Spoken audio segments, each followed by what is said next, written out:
This is the Regained Wellness Podcast with Jamie Logie, episode 42, How Pat Flynn Took Back His Health. Roads, where we're going, we don't need roads.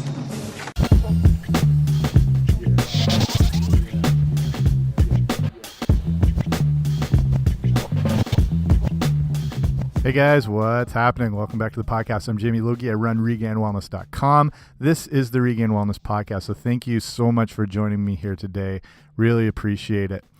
So if you've listened to the podcast before, I mentioned I like to listen to a lot of other podcasts. It's one of my main forms of entertainment and primarily a lot of nutrition-based information because I always want to be learning, educating myself as much as possible. But just as much, I listen to business podcasts, I would say. As you know, when you're running a website and a blog and a podcast, you want to know as much information as possible to do it in the most effective manner. So over the years, you listen to different ones. They lead you to hearing about other people. And there's this guy, Pat Flynn, that always came up on all these different business podcasts. And Pat is an entrepreneur, an online entrepreneur who is one of the most successful in that space. And he runs his own podcasts that have upwards of 10 to 15 million downloads for those shows. He speaks all over the world. He does conferences. He's like the go-to source for all things for online business. And he has courses that teach you how to set up podcasts and how to effectively blog. So been listening to him for years now. And the idea with the podcast is it's more of a personal platform. So hopefully if you've been listening to this, you've been getting to know me a bit more. So when you listen to someone over the course of a few years, you feel like you actually know them. And over these couple of years, Pat would drop mentions into the show about how he was starting to exercise more, or he was starting to change his diet, or he's trying to, just little things here or there, like he's starting to change his lifestyle. And then now he was trying to be more productive by getting more sleep and getting up earlier. And then he's training for marathons and then triathlons and stuff like that. So honestly, that really piqued my interest and was able to get a hold of Pat, and he was able to come on the show and just talk about his journey and his road to taking back his own health. So I find this really interesting because I like to, have a lot of nutrition experts on who are awesome and share amazing info. It's nice to hear from the average person who's taken those changes and apply them to their lives and started reaping the benefits of it. And it's also through Pat's show that I had found Kamanzi Constable, which is one of my most popular shows by far. And his weight loss success, his fitness success, his journey into running marathons, improving his overall health. And so just through Pat's podcast, I was able to learn a lot, not just about his own journey, but everything he's been able to provide in a business aspect. So it's my pleasure to have him on today. I won't waste any more time. There's going to be quite a few Back to the Future references throughout this entire episode. So just letting you know right off the bat, you could tell just from the intro with Christopher Lloyd there. So we'll get right to it. Anything we talk about today, resources, stuff like that, will be on the show notes. So you find those by going to regainedwellness.com/042. So the 42nd episode, and just links in all that stuff and where you can see Pat and everything like that. So without further ado, we will get right to Pat Flynn.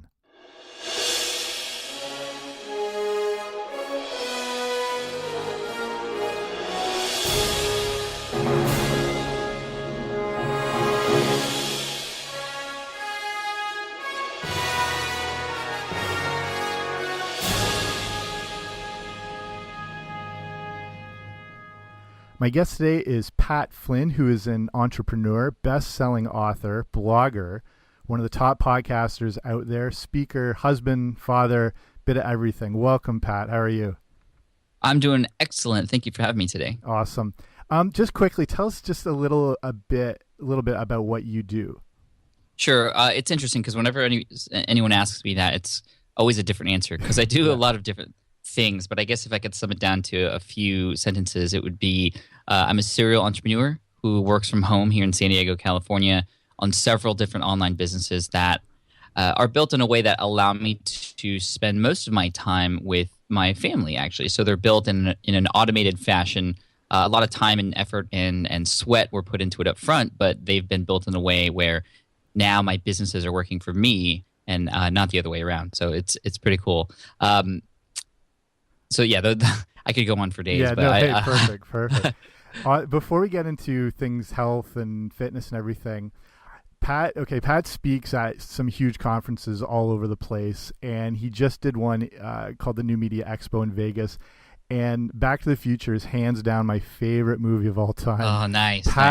Pat recorded a full trailer with an actual DeLorean from the movie at the actual Twin Pines Mall set, or not set, the actual location, then comes out on stage in the actual 1985 DeLorean from the movie. Was that as amazing as it looked?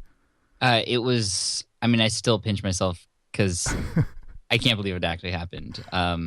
So I had this presentation in Vegas. It was the biggest one I was ever going to do. So I figured, why not go big? Plus, it's the 30-year anniversary of the movie. Yes. So, really it started with, I just want to I want to arrive on stage in a DeLorean. I knew that would be huge and it would be memorable. And my presentation was about future-proofing your brand. So it had to do with time. So it kind of connected. But then I was like, well, I can't just come out in a DeLorean like without any lead up to it. So I wrote a 3-minute script for this short film that was filmed at the Twin Peaks Mall, which is Puente Hills Mall in the City of Industry, kind of close to LA here. Amazing. And it was just incredible. I can't believe how it all came together. And it was just kind of, check that one off the bucket list. If it's okay, I'll put the video up on the show notes for this episode. So people this is like as good as movie quality. People don't understand how good this is. People might want to fast forward through this because this is a lot of Back to the Future just love right now. So yeah, no, we could go on for days. Maybe then we'll have to start like a Back to the Future podcast. There should be some podcasts floating around out there about it. So, like I said at the top of the show, I've been listening to you for years, all your information and stuff, and over the years I've heard you saying about making some different changes in your life and your lifestyle, exercise and stuff like that. So it's really piqued my interest. What was your lifestyle before you made changes in your health and whatnot? What was your lifestyle looking like before that? Well, I mean, there are certain points in my life where I've decided to make certain changes in my health, and it's sort of always been to try and get better. And certain things had happened in order to do that. So the first time I really was conscious about my health and trying to make big changes was after I had my son.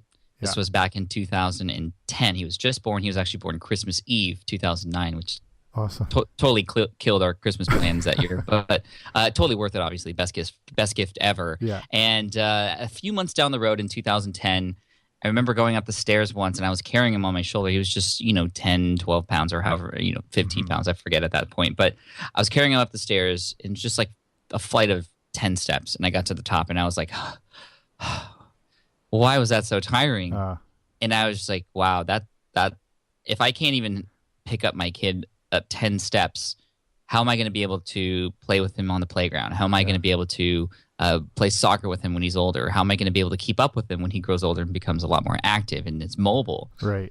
And that was a big mental shift for me. I needed to get my health on track. I wasn't eating well. I was eating conveniently because that's all I had time for with the kids. And I know when people have kids, it's just you try to fit in whenever you can because it's always around the kids' schedule. And that's what was going on. But I needed to make changes for myself. And I heard a great analogy once, and I don't remember who said this, but it was sort of like, when you go on the airplane and they're giving you all the safety kind of walkthroughs, and they say, well, the air pressure changes, these things come out of the top, you put your mask on first, and then the mask to your child or whoever's next to you. Yeah. And what the meaning behind that was like, well, you got to take care of yourself first in order for yourself to take care of other people.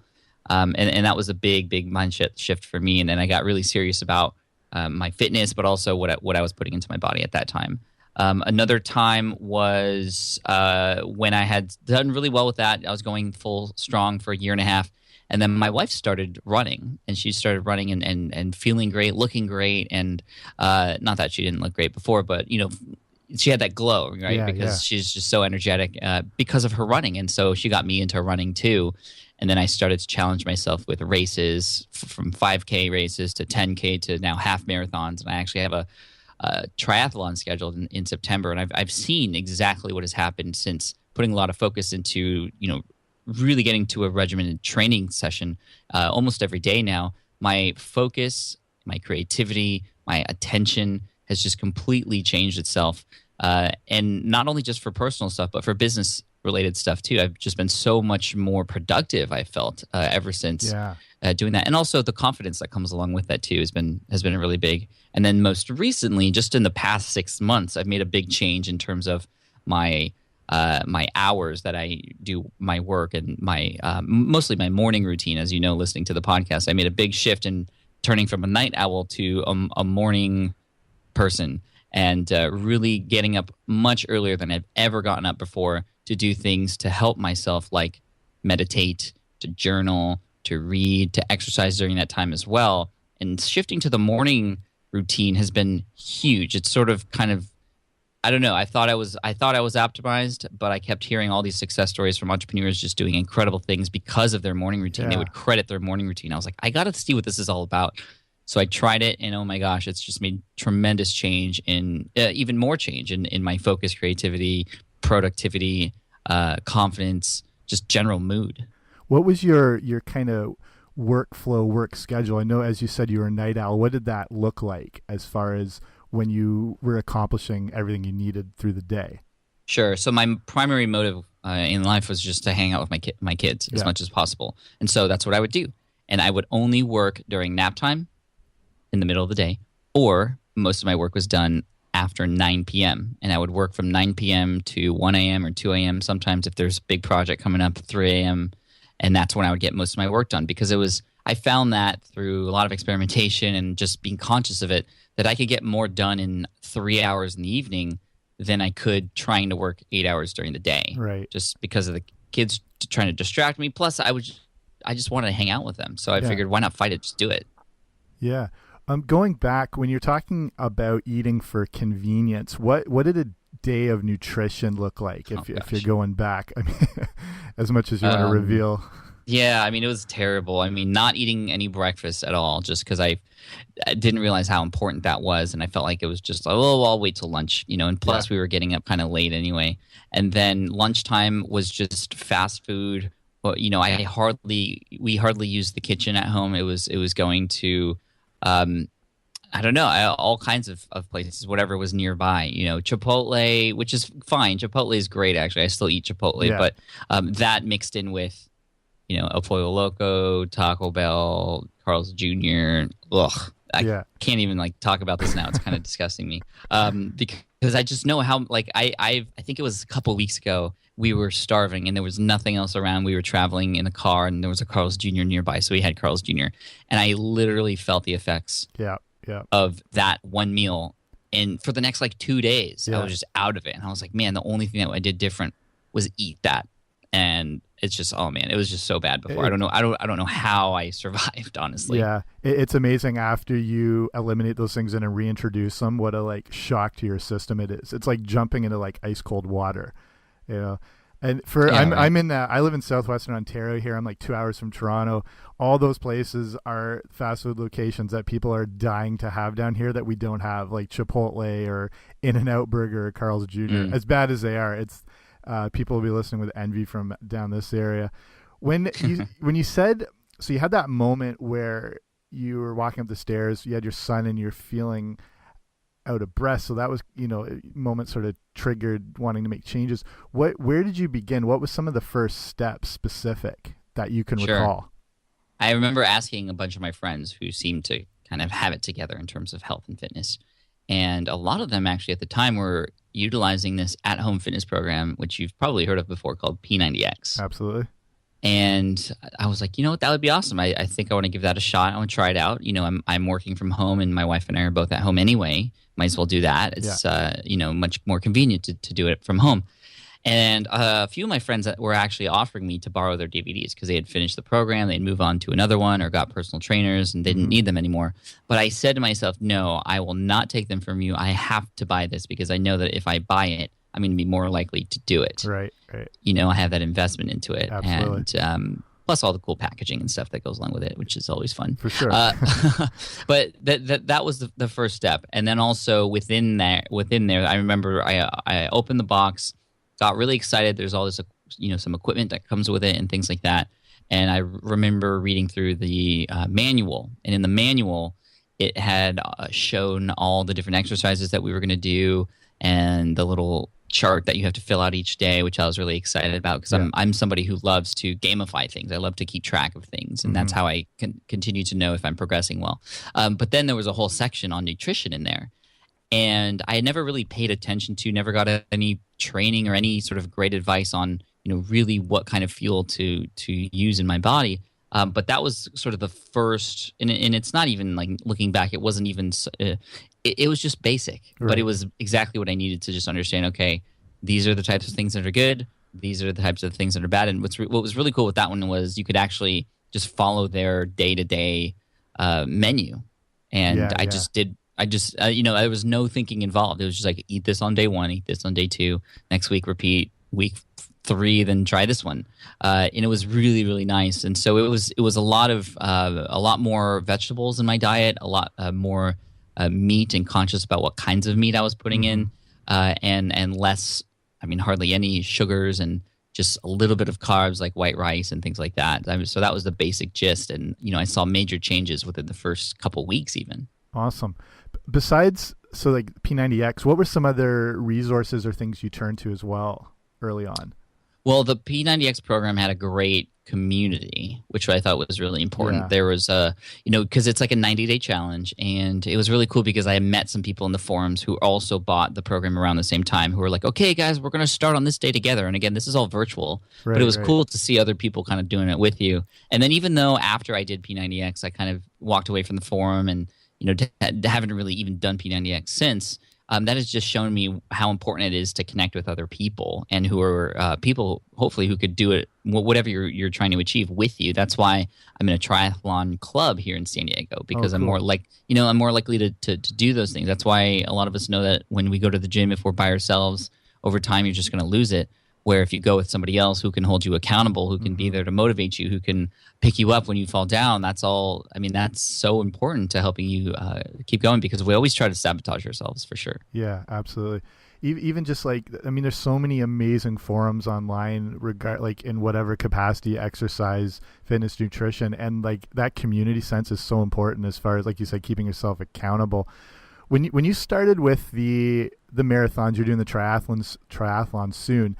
What was the first steps to, were you up and at 'em, or did you follow any other running guides as far as getting into that marathon aspect? I actually hired a coach. Oh, nice. I'm very lucky to have quite a big audience on my website, where I can just kind of tweet something every once in a while, and people know people, or people are people who could help. And I tweeted, I'm going to be starting running, and I could use any help. And so I got all these links and resources and great videos and things. And a couple of people were like, hey, I'm a coach. I read your blog, love your stuff. I'd be happy to, give you some quick tips or anything like that. And there's this one guy who reached out to me, who owns a site at runnersconnect.net. And he ended up, after talking with him for a while, giving me access to his course, which isn't really a course. It's more of a personal training program online. Yeah. Where he actually not every day, but every week, he would say, okay, on Monday, this is the run you do. On Tuesday, this is the run you do. Wednesday, this is the run you do. Thursday, take a day off. Friday, do this. Saturday, do this. And it was like that all the way up until my first race. And it was so key, because I also had to fill out that I did it. I had to go back into the group or into the platform and say, yes, I did it. These were the times. And I'd always feel terrible if I missed one. And so I hardly, I did whatever I could to fill those out. And so it was really helpful to get that advice from somebody who had already done it, somebody who was an expert, who was teaching other people how to do it too. And again, there was a great community in there as well, all sharing goals and sharing what runs they did and things like that. And I remember running my first race, and it was really hard, just because I've never experienced running for straight 2 hours. But it was fantastic, and it felt amazing. It felt really amazing. Awesome. Speaking of your show and everything, you had a guest on, Kamanzi Constable, who had great, business insights and everything, but also had like very successful weight loss. And I've had him on my show talking about his journey, and now that he had a 170-pound weight loss, and he's getting into, or he's already got into marathon running. And one of my most downloaded episodes by far, just to hear like all his amazing accomplishments that I heard of through your show, which was awesome. So what's your training now look like? Is it you're basically specific to the triathlon at the moment, or what does it look like recently? Yeah, it's very specific to the triathlon. So I picked up a road bike, which I had never gone on before, which took a couple weeks to get used to with Not putting, easy. clicking your feet in there, which I've never had to do, and all the gears and like when to shit. Like I had to just watch a whole bunch of videos to figure all that out. Yeah. But then now I have a virtual coach who's working with me over Skype to essentially help me with my training regimen. He's not really helping me in terms of the swim or the running or the or the bike, but he's given me workout strength training programs to be able to kind of do better on those things. And then he's sharing with me videos on technique for those different parts of the event. And so I'm working out typically 2 days, and then I take a day off, and then 2 days again, and then I take a day off. Awesome. And, it's early in the morning. Yesterday, for example, I went over to the pool here at the LA Fitness close by, and I did a number of laps and certain kinds of strokes and all these certain things that were that I was told to do. And it was great, and I feel fantastic. And it's just a sprint triathlon, and I know since I've ran half marathons, it shouldn't be a problem. But again, I kind of want to just get my feet wet, and then I might move up to an Olympic distance triathlon, and then maybe an Ironman one day. That'd be pretty cool, I think. Awesome. So you're talking about the nutrition guide that came with the P90X. How else and what other stages did your nutrition change? Did you kind of just like run off that, or did you turn to some other resources as well? Well, the interesting thing is, I started to just get it a little bit. You get the principles down, and you kind of are just in a good flow, and you don't necessarily need somebody to tell you what to eat every day. You just are conscious about the decisions that you're making and what to eat and what not to eat. And so I was doing that for a while. But then once I started training for the half marathons, I really wanted to get serious about, okay, well, what can I use to optimize? Obviously, you can tell just from listening to me that I'm always trying to optimize myself and better myself. And I connected with a guy. His name was Will Schmidt. Not Will Smith, but Will Schmidt. And he has an interesting personal training development program for people who are looking to improve their health. I invited him over to my house, and he brought 2 huge suitcases with him. And he opened these suitcases, and there was a microscope and all these test tubes and all these different medical things that I didn't know what they were. Yeah. And essentially what he does was he was taking my fluids and reading all this data about myself to then spit out a report on exactly what's happening with me internally. Yeah. And that report was actually pretty life-changing because it showed me that I had a lot of things that were kind of out of whack, out of balance. And one of the big things was that I was lacking in hydrochloric acid production, for digestion purposes. So that means if I were to eat protein, it doesn't break down the foods quite enough to get all the protein out of there, and I just kind of gets wasted. So that like $20 steak, the grass-fed steak that I buy is totally worthless, essentially. Yeah. So I ended up taking a number of different supplements, hydrochloric acid being one of them, actually, through a pill. And I would eat them, or I'd take them with my meals, and I definitely started to see much better results much quicker. And it's pretty insane how much we don't know about what's going on, and how just a few people who are experts can tweak a few things to really help you get those results. Yeah, it's very key for anyone. It's always good to know where you're at for if you're starting something new or just progressing, and at whatever stage you really want to know where you're at in all shapes and forms, just so you can see what progress you're making or where you need improvements and whatnot. Mm-hmm. What does a day of meals look like for you now? How many times a day are you eating? What's making up those meals? Sure. Well, now in the morning I wake up around 5 a.m. And after my meditation and exercise and all those things, the first thing I do is drink a huge glass of water in the morning just to kind of rehydrate myself. Nice. And that's been a big, actually, just if there's a one thing that I would just wish everybody would do, it would be that. Because it's huge. It's absolutely huge. And very easy, actually, to do compared to these other things. But, start small and keep going. After the water, and after all that stuff that I do in the morning, I will make myself a coffee. And it's specifically this coffee called Bulletproof Coffee, which is a coffee that includes butter and coconut oil in it. and you blend it all up. It's the most creamy, frothiest, best tasting coffee in the world. I put a stevia in there to sweeten it up as well.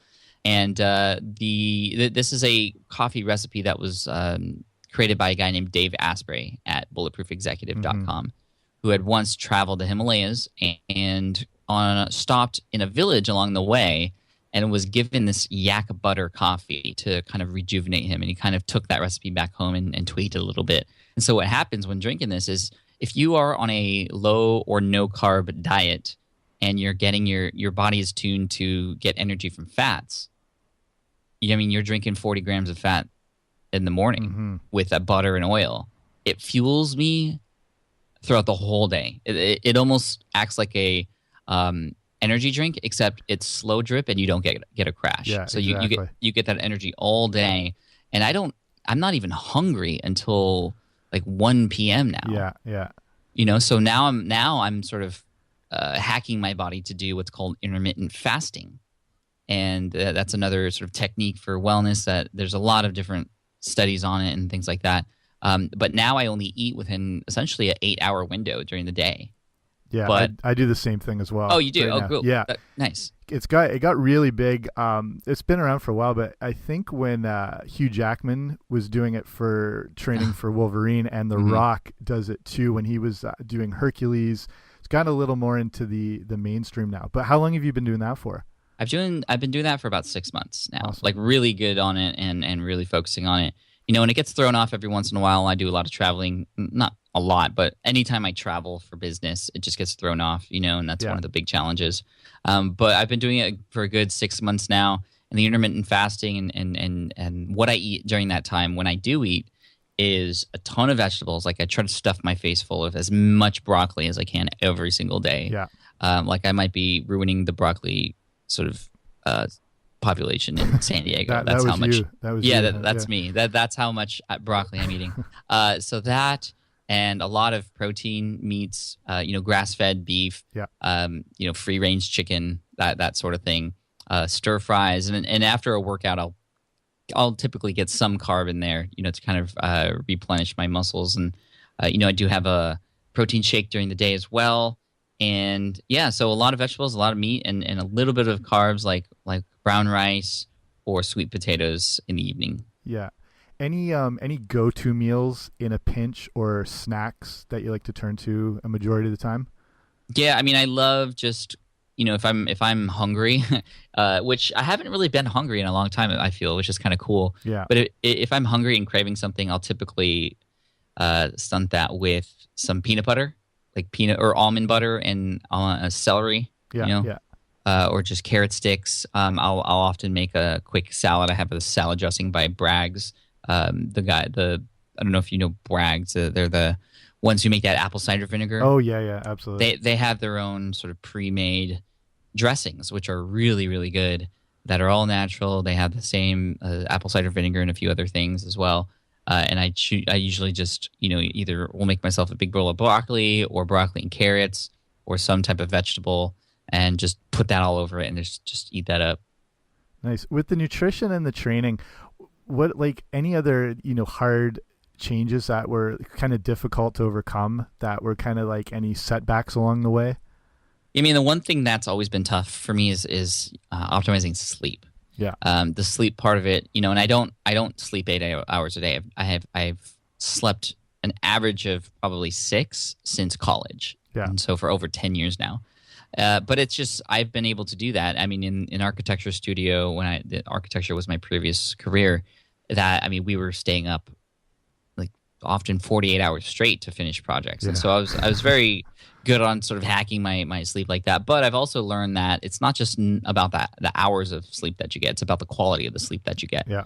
Because, you've woken up after 8 hours of sleep tired and groggy before. So it's not just about the hours. It's about the quality. So I've learned a lot from a number of different people, Sean Stevenson being one of them.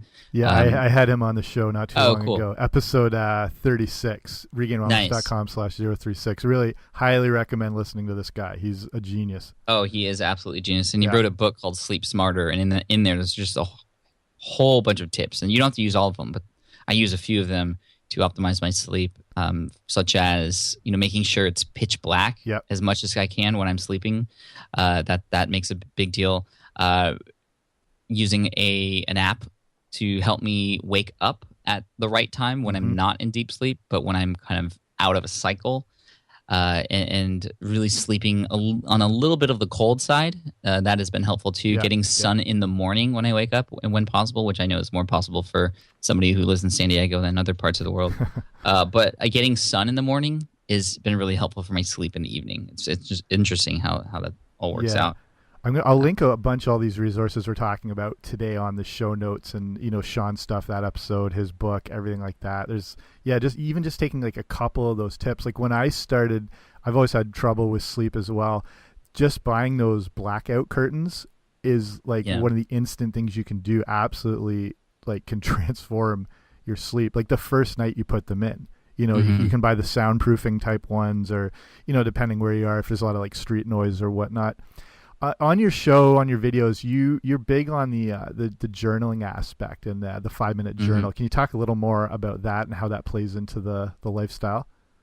Yeah, I mean, one of the parts of the morning routine, which I learned from Hal Elrod, who wrote the book called The Miracle Morning, one of the things in there is to journal. And for me, journaling was always difficult because I'm just like staring at a blank page. I'm like, I feel like a teenage girl writing about just what I did during the day, or who kind of made me upset or whatever. Yeah. But with the 5-minute journal, it's cool because it's kind of prompted journaling, where you have different prompts that you answer or questions that you answer, and it's the same questions every day. And so I wake up in the morning, and when I'm doing all my morning routine stuff, when I get my journal open, I open it and it says, "What are 3 things that you are grateful for today?"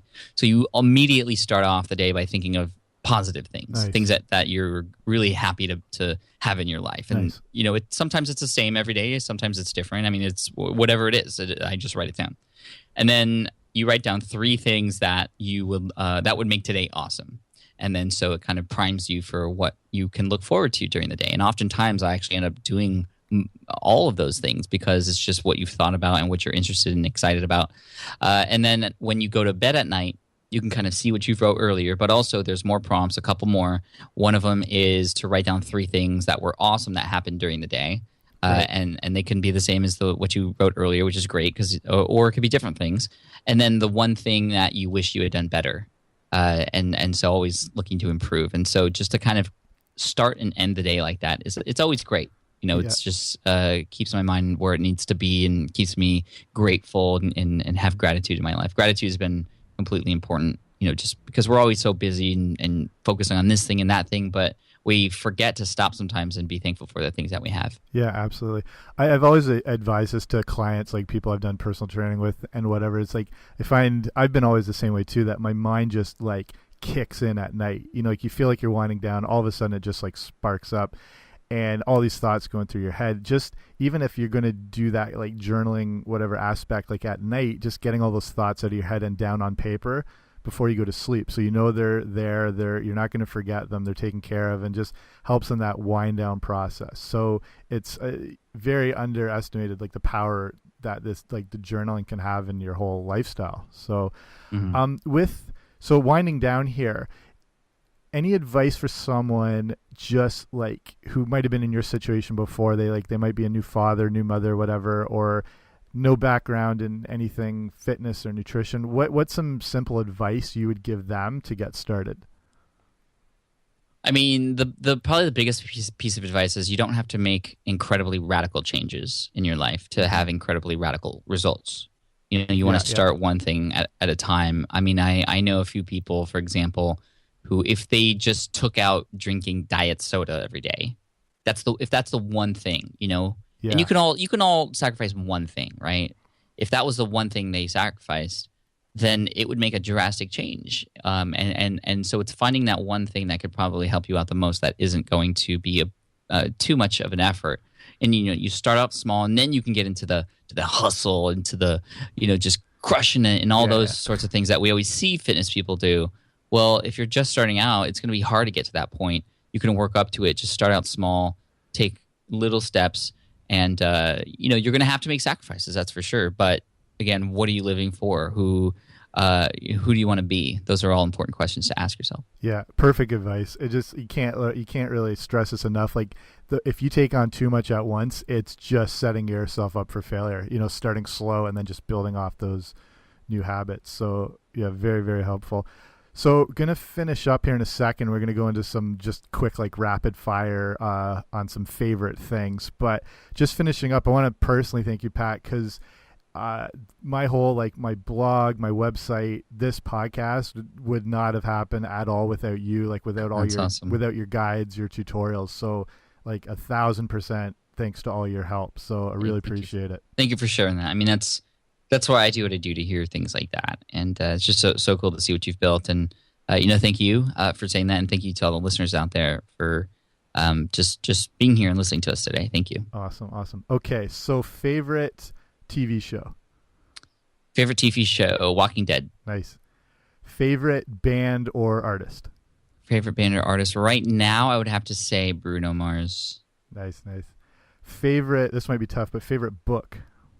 Favorite book, 4-Hour Workweek by Tim Ferriss. Oh, yeah, of course. Beautiful. Biggest influence in your life?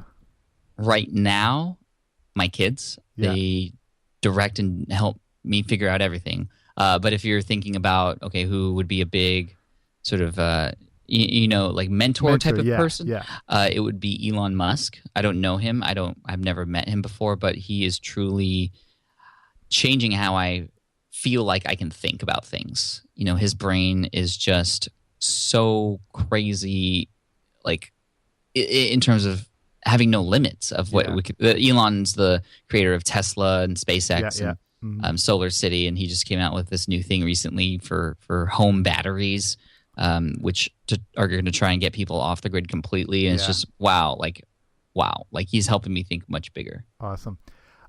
Favorite all-time food? Buffalo wings. This is a safe zone. You can be completely honest. Yeah, that's buffalo probably wings. Yeah, that's probably for cheat day. Right? Yeah, that's probably my top 3. I'll be honest. So, okay, and probably the most important thing I'll ask: if you can only watch one of them, Back to the Future 1, 2, or 3. Part 1. Part 1. Yeah. The classic. Awesome. Yep. Perfect. Thanks so much for doing this, Pat. Really appreciate it. Thanks for having me, Jamie. Appreciate it. No problem.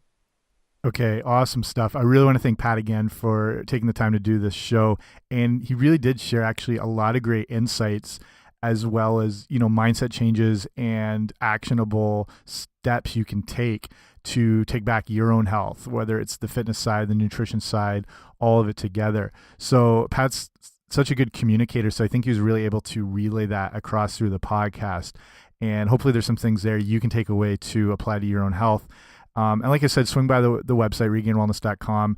And if you check out this episode, you can see more of the resources we mentioned, stuff we talked about, where you can see Pat. So that's regainedwellness.com/042. While you're there, make sure to sign up for the email newsletter. So when you do sign up, I get you started with a short ebook I made that lays out some of the foods you want to be including in your diet and why you want to be including them. It also talks about foods you want to avoid and why you want to avoid them, just as importantly. It's got a few recipes, gets you all set up and rocking and rolling. So that you can see the sign up form just on regainedwellness.com. But if you go to regainedwellness.com/guide, it'll set you right up right away, and that's delivered to you immediately by the power of the internet. Okay, so that's it for me today. Thank you so much for listening. There's so many podcasts out there. I listen to a ton of them. You probably do too. The fact you're listening to this one right now means a lot, and I really appreciate it. Make sure you subscribe just so you have them automatically sent to you to your phone. Again, by the magical internet, they just show up as soon as I post them, and they go everywhere you go too. That's the beauty of them. They're perfectly transportable. Anywhere you go, driving, biking, hiking, hang gliding, parachuting, whatever, they're right there with you. So remember in your own health pursuits that it's not always going to go perfectly. There are going to be hiccups here and there. The idea is to keep moving forward, and the idea is that it's all about progress and not perfection. See you next time.